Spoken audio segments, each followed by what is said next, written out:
sodatin male sodatin nalisi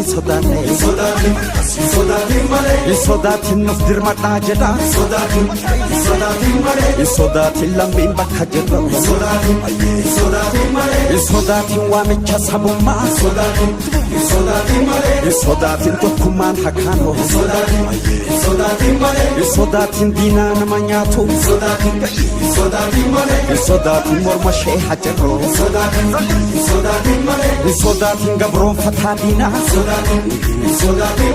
sodatin hunde faboklefno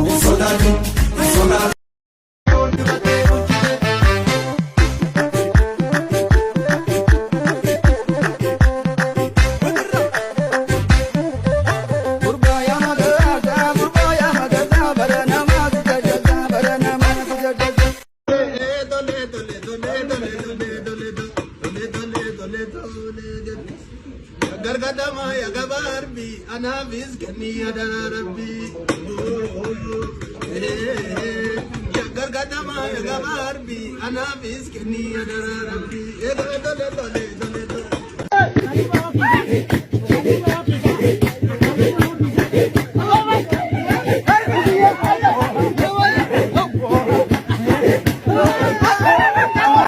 Oduu amma nu ga'een qormaanni kutaa 12ffaa gadhiifamuuf waan jiruuf maatiin barattootaa dursa ijoollee keessan meeshaa qara qaban dhoksuu, qoxaarii ibsaa cufuu, akkasumas sibaagoo finyoo karaa duraa akka fuutan waajjirri nageenyaa ibsa godheeraam.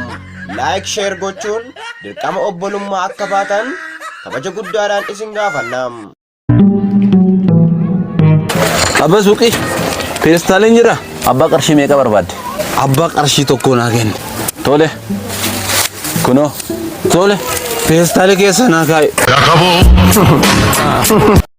Oduu amma nu ga'een qormaanni kutaa 12ffaa gadhiifamuuf waan jiruuf maatiin barattootaa dursa ijoollee keessan meeshaa qara qaban dhoksuu, qoxaarii ibsaa cufuu, akkasumas sibaagoo finyoo karaa duraa akka fuutan waajjirri nageenyaa ibsa godheeraam. Laayik sheer gochuun dirqama obbolummaa akka baatan kabaja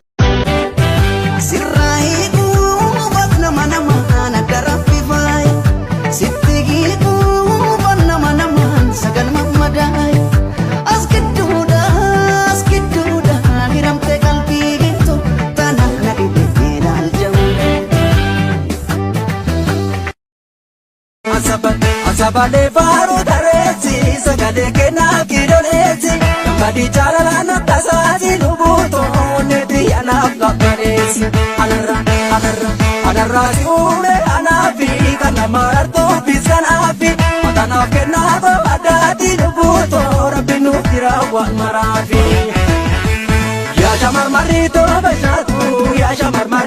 bashatu yonsi jede sadal maru malga badabte Bari bararana tikarite osu mantae waya ke adu ansi argala ya luputo dena tatunya gambar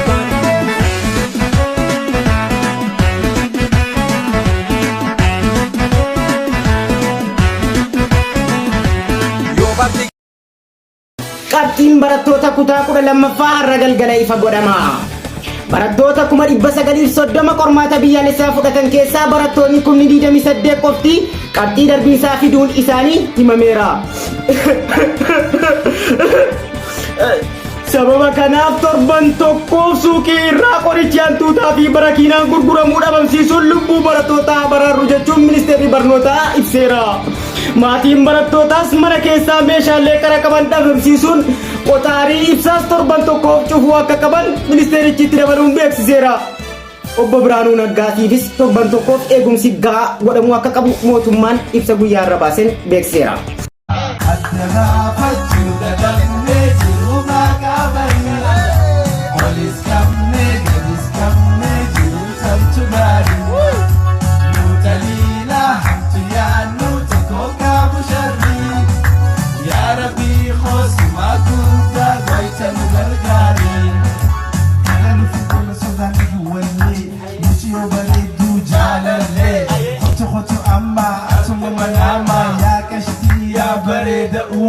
Sente no kote sa mu to suma atuma ياشمين ما نتيجة لسنا فهيس ملا أرسل الدبيا كشتي على فلا مهرة تفيت لالا بريد كشتي سربتو أكوس لالي سنالويا يا صنوي في ولالي سنالويا سربتو ورقنا سنالويا لقربانا oduu simbirtuu amma nu qaqqabee ministeerri barnoota Itoophiyaa qormaanni barattoota kutaa 12ffaa gadhiifamuuf waan jedhuufi barattoota irratti mallattooleen kanneen akka warroo fudhatanii lagatti fiiguu, ibsaa qabachuu, boolla bishaanii keessa of buusuu, iyyuu, gaggabuu fi meeshaalee qara qabaniin of waraanuu mallattooleen kun waan irratti uumamuu danda'aniif maatiin barattootaa ijoollee keessan biraa akka hin fagaanne jechuudhaan Biraanuu Naggaa inni kabeelichi, inni shafaafichi fi inni malaaxayichi inni jaanjechi sun isin beeksiseera. Nama meeqatu si daawwachaa jira amma sa'aatii kanatti? Nama baay'ee si ilaalaa jira. Beeka. Beeka. Kanaafuu maarree faarfadhu. Faarfadhu. Iddoo naqasituma. Faarfadhutti. Ani faarfadhu baqa. Daandii irratti hin faarfadhutti malee faarfannaa beekta miti garuu. Xiqqoo ishee faarfadhu. Xiqqoo ishee faarfadhu. Manni keetii golli koo sibiilaa gaggalli koo. Manni keetii manni koo golli koo sibiilaa galgalli koo. Galatoomii ulfaadhu guddadhu.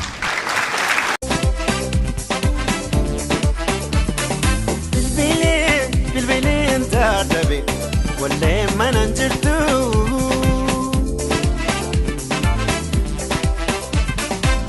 Takkeettoo burqaa jaalala taasiita jala onnee na fuuteessa. Obboleetti jiyyaa eegotu si laala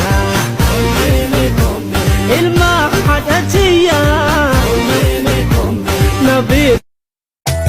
Kanarraa malee maaf kaboruun laale dhumni isaan toluu namni waadaa kaale si beekan se'aa si beekun wallaale ulfinni imaana edaa siif hin galle. Zalale abiya go abiya zulu biya gamada. Zalale abiya go abiya zulu biya gamada. Kanjala tandamuma kanji bangira rira galata. Jala chunji bine jibba fede jamare akkan kale sate hena rasota hate male takka halama miti ko daddabale kan chape.